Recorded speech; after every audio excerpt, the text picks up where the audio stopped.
How many times has this happened? You go into a meeting, the meeting goes well, the business owner says, oh yeah, we're going to think about it. Can you just send us over a proposal so we can understand a little bit more about the service?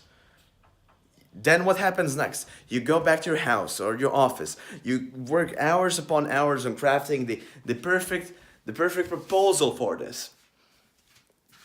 You send it over to them and no response. That's it. They're dead. What happened? Now, the problem is not the problem lies in the proposal itself. Now, before we get into anything deeper, let's understand why would they need a proposal. Now, reason number one, they are a bigger company. So these are actually reason number one, they want to understand the numbers. Reason number two, they want to understand a little bit more about the terms. Reason number three, which in this case is the most common one, they have a concern, they're just bullshitting you. They don't want to say no or fuck you to your face. They want to say, oh yeah, we're interested, we'll have to look more into that, and then we'll give you a certain answer. Now, if you're providing them, let's imagine this. If somebody comes up to you, they give you a really, really extremely good service. There's no way you can say no to that. Are you gonna say no? You're not gonna. Now, if there are some terms, something like that that's unclear, remember this prospects lie. All prospects lie. They're not confident enough to tell you no in your face. They're more likely to lie. And this is where proposals come into place. They're used for prospects to lie easily. Now, the problem with proposals is you spend a lot of time without commitment. Now, commitment is going to be a key word here, and this is going to change the way you think about proposals and creating them. Commitment is something that you need in order for the deal to go through. Commitment is them investing something, whether that's time, money, or a signature. Now, you probably feel where I'm going.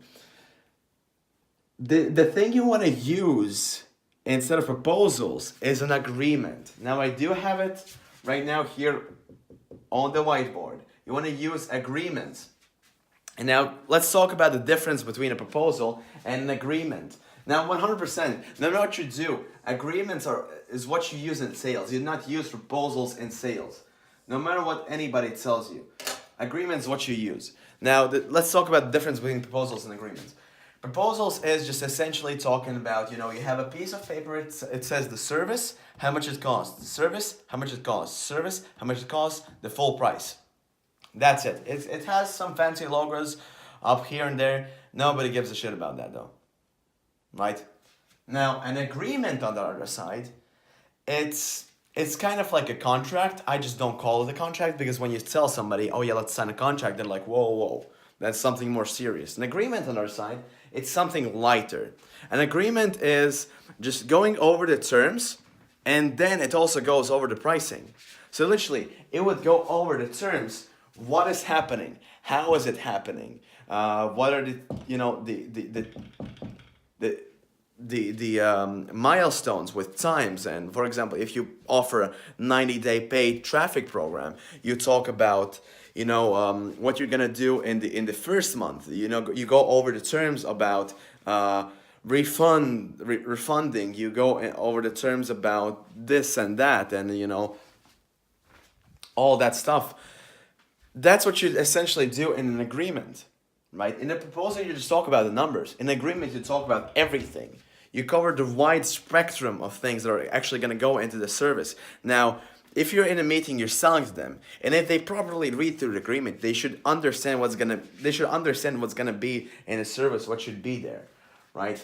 And it should give them a clear vision of what you're gonna be doing, in what terms everything is gonna be created, and all that stuff. Okay? Now, that's for the agreement. Where does agreements and proposals come into place in terms of sales? Now, a proposal would be something you would either send them before the meeting or after the meeting, right? Or even hand them into the meeting, which usually means you're going to give it them. They'll tell you, oh yeah, we need to look over this with a team, and then just say fuck you politely and go away. You never hear from them again. Now, this has happened to me countless of times, probably to you as well. That's why you're watching this video. However, with the agreement, You always give it within the meeting, and you try to get them committed.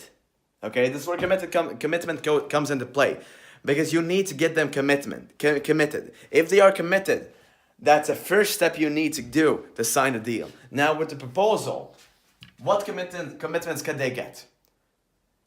They could get on a meeting with a team. Can you control that? No. Immediately, proposal just goes out the window, right?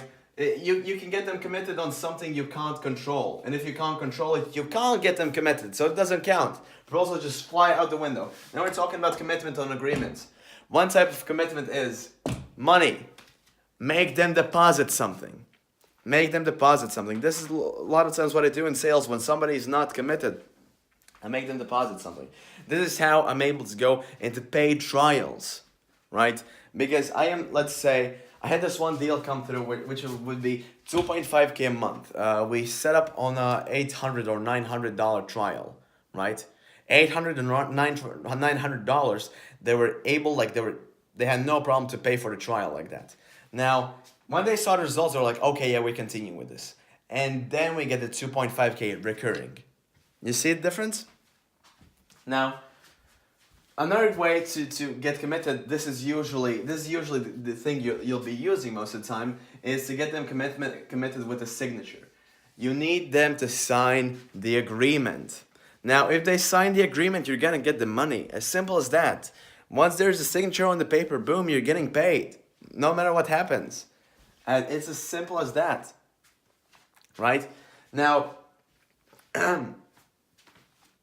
with the agreement, you preferably want to sign it within the meeting. Now, if you go and meet bigger companies, you don't do it within the first meeting. You do it within a chain of meetings, right? It's how I like to look at it.